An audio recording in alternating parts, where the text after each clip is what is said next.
Welcome to our channel Pantula Ramamurthy world teacher. I am not world teacher. World teacher sir Sadguru Subrahmanyam, Jillellamudi Amma, Muhammad ప్రవక్త, Jesus, extra సాలార్ సద్గురుస్. I am teacher in Vinukonda. That's all. ఎవరి ఉనికినో తన ఉనికిగా భావిస్తున్నాడు మానవుడు, భ్రాంతి పడుతూ ఉన్నాడు. లేక ఉన్నటువంటి వాడు దేవుడు, ఉండి లేనటువంటి వాడే జీవుడు. ధనమే ధుని, ధునియే షిరిడి సాయిబాబా, మౌనమే రమణ మహర్షి, దీపమే అరుణాచలం, శబరిమలై కొండలు మొత్తం కూడా అయ్యప్పే.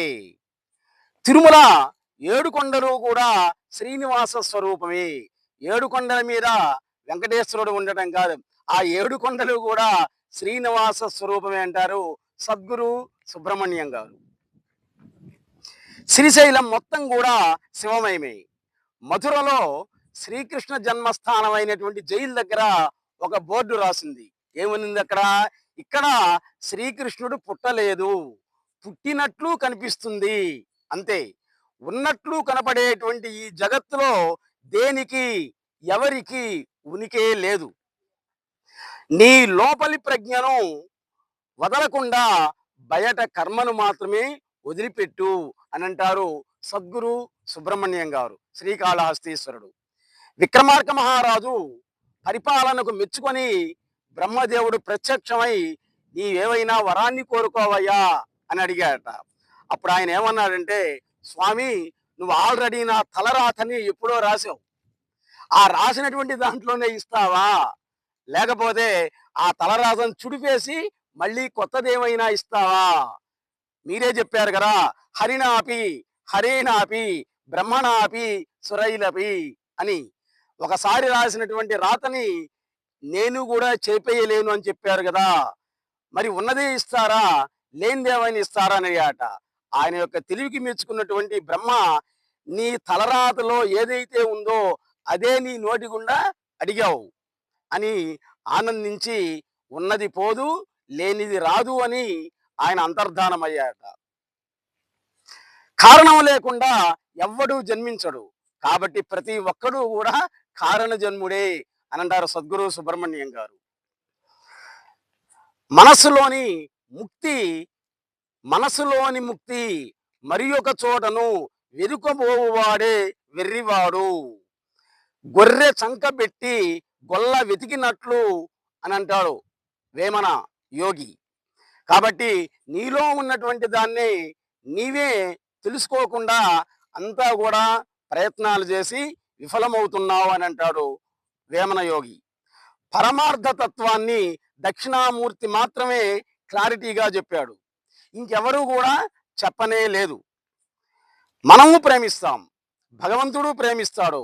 ఆయన ప్రేమలో బంధం ఉండదు, పక్షపాతం అసలు ఉండదు. మన ప్రేమలోనే బంధము, పక్షపాతం ఉంటూ ఉంటాయి. అందుకే భగవత్ ప్రేమ అనేటువంటిదే గొప్పది అని అంటారు సద్గురు సుబ్రహ్మణ్యం గారు. దేవుణ్ణి పొందిన తర్వాత పొందినవాడు ఉండడు, ఆయన మాత్రమే ఉంటాడు. పొందినవాడి రూపంలో ఉంటాడు అంతే. సృష్టిలో ప్రతి క్షణము కూడా విలువైనటువంటిదే, ప్రతి అణువు కూడా విలువైనటువంటిదే. సద్గురు పాదాలని కాదు, పదాలను పట్టుకోవాలి. మానవుడు కనుగొన్నటువంటి అంతిమమే జ్ఞానం అనేటువంటిది.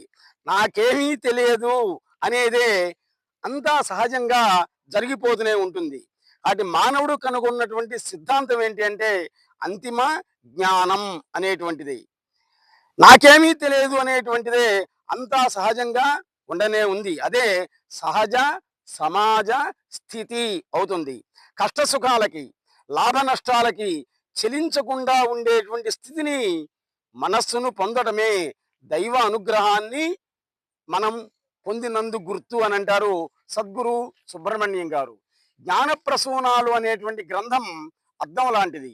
ఎవరికి వారు తమ స్వస్వరూపాన్ని అందులో చూసుకొని ఆనందిస్తున్నారు అంతే. ఈ విషయంలో మనం ఎవ్వరం కూడా కర్తలం కానే కాము. మనం ఈ ప్రపంచానికి ఇచ్చినటువంటి అద్దాన్ని, అంతేగాని పుస్తకాన్ని కానే కాదు అంటారు సద్గురు సుబ్రహ్మణ్యం గారు. ఆత్మకి వినికిడి అనేటువంటిది లేదు, రుచి లేదు, చూపు కూడా అంతకంటే లేదు అంటారు సద్గురు సుబ్రహ్మణ్యం గారు. సత్సంగం వల్ల ప్రయోజనం ఏంటి అంటే, సత్సంగంలో నేను ఉన్నాను అనేది పోయి నాలో సత్సంగం ఉంది అనే అనుభవం ఉండటమే దాని ప్రయోజనం. బుద్ధుని జీవితంలో ఎంతో సహజంగా జరిగిందో, రమణ మహర్షి జీవితం కూడా ఎంత సహజంగా జరిగిందో, నీ జీవితం కూడా అంతే సహజంగా జరుగుతూ ఉంది అని అంటారు సద్గురు సుబ్రహ్మణ్యం గారు. బుద్ధుడిలా నీవు ఉండలేవు, నీలాగా బుద్ధుడు కూడా ఉండలేడు. బుద్ధుడు బుద్ధుడిలానే ఉన్నాడు, కాబట్టి నీవు కూడా నీలాగే ఉండు.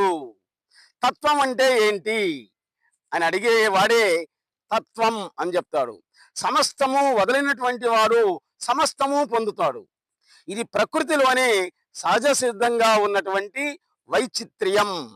అందువల్లనే త్యాగేనైకేన అమృతత్వ మానసు అంటుంది వేదం. త్యాగాన్నే త్యాగం చెయ్యి అని అంటుంది. నిన్ను నీవు పోగొట్టుకోవాలి. ఇక్కడ ఇప్పుడు ఇలా అన్నదానిలో ఈ మనస్సును కుదేస్తే అటు ఇటు కదలిక హాయిగానే ఉంటుంది, ఆత్మలాగానే ఉంటుంది. జనకుణ్ణి రాజర్షి అని అంటారు. జనక మహారాజుని రాజర్షి, రాజు ప్లస్ ఋషి, రాజర్షి అని అంటారు. రాజర్షి అంటే ఏంటంటే రాజుగా ఉండి ఋషి అయినటువంటి వాడు అని కానే కాదు, ఋషులలో రాజు లాంటి వాడు అని అంటారు సద్గురు సుబ్రహ్మణ్యం గారు.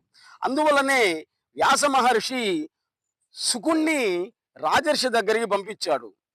తాను పొందినటువంటి స్థితి సత్యమే అని స్థిరపరచుకోవడానికే పంపించాడు. నేను ఈ దేహం కాను అనే అనుభూతి కలగనే కలగదు. 2011 నుండి సాధన చేస్తున్నాను అని అన్నాడు ఒక శిష్యుడు. సిద్ధి అనేది కాలంలో సంభవించదు. సిద్ధి కొరకు కాలంలో ప్రయత్నించడం అనేది వ్యర్థం. జగత్తు అనేటువంటిది నీ యొక్క స్వప్న ప్రపంచమే. నీవు మేలుకుంటే నీవు ఉండవు, జగత్తు ఉండదు. కేవలం అహం అంటే నేను, దైవం మాత్రమే ఉంటుంది అనే అదే సిద్ధి, అదే మోక్షం. అంతకంటే సిద్ధి గాని మోక్షం గాని లేనే లేదు. ఆ మెలకువ ఎప్పుడు వస్తుంది అని అడుగుతావేమో. ఇది ఒక కళ అని షష్ఠాక్షరి మంత్రాన్ని స్మరించు అని అంటాడు అనమాట. చూడండి, అష్టాక్షరి మంత్రం అంటాం, ఇక్కడ ఈయన షష్ఠాక్షరి మంత్రం అంటున్నాడు. షష్ఠాక్షరి మంత్రాన్ని స్మరించు అని అంటారు సద్గురు సుబ్రహ్మణ్యం గారు. ఆ మెలకువ ఎప్పుడు వస్తుంది అని అంటే, ఇది ఒక కళ, 6 అక్షరాలు.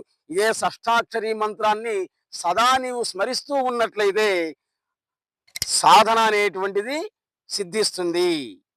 ఇది ఒక కళ అనేటువంటిది మెలకువ, అదే జ్ఞానం, అదే సిద్ధి. జ్ఞాన ప్రసూనాల గ్రంథం అనేటువంటిది ఒక బట్టల షాపు లాంటిది. అందులో నీకు నచ్చినటువంటి సరిపోయినటువంటి బట్టల్ని ఎన్నుకొని బయటపడతావు. ఇది కూడా అంతే. నీలోన ముసుగు నీవై పోతావు, నీట మునుగిన మంచు ముక్కలాగా. నిజమైన సమాధానం వాచ దొరకనే దొరకదు. చెరకు గడ అనేటువంటిది దేవుడు, చెరకు ముక్క అనేటువంటిది జీవుడు. ఉన్నదానికి లేనిటువంటిదే ఆధారం అవుతుంది, లేనటువంటి దానికి ఉన్నది కూడా ఆధారం అవుతుంది. గురువుకు శిష్యుడు ఆధారం, శిష్యుడికి గురువు కూడా ఆధారమే అవుతుంది. జ్ఞానం ఏమంటుందంటే నేను అజ్ఞానం అని, అజ్ఞానం ఏమంటుంది నేను జ్ఞానం అంటుంది. గురువాక్యం నాకు అర్థమైనందుకు గుర్తేమంటే ఆ వాక్యం నీ సొంతం అయిపోతుంది. నీవు అనుభవం పొందడం నిజమే అయితే ఆ అనుభవాన్ని నీవు మరొకరికి చెప్పగానే వాడు నీ అనుభవాన్ని తక్షణం పొందాలి. అదే ప్రమాణం నీవు అనుభవం పొందినందుకు అంటారు సద్గురు సుబ్రహ్మణ్యం గారు. ఉన్నట్లు లేనట్లు ఉన్నది మాయ, అలా కాక ఉన్నది మాత్రమే నేను. Please subscribe our channel Ullaha Pantula Rama Murthy.